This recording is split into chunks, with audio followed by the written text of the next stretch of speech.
volunteers are needed for Agate Days in Moose Lake, and a new community resource is available in Sawyer County. All that and more as we take you around the Northland, city by city.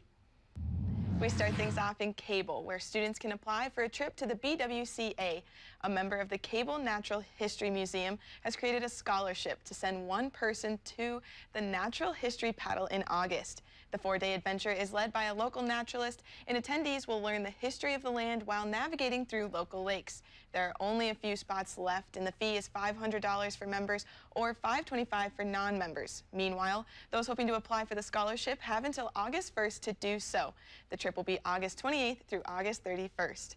And next we head to Moose Lake, where the Chamber of Commerce is looking for volunteers. The annual Agate Days celebration is coming up on July 15th and 16th. Across those 2 days, there are 3 main events people can help with: the Gem and Mineral Show, Agate Stampede, and Art in the Park. Volunteers are needed to help with parking, tabling, sales, and more. The Chamber says this is the community's biggest event of the year, and any time you can give helps. We have a link to sign up for a time slot on our website. And we wrap up in Sawyer County, where there is a new healthcare resource available for residents.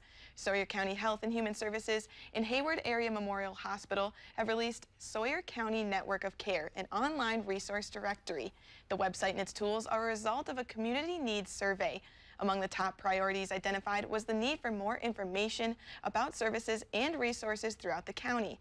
The website contains program details, events, support groups, and more.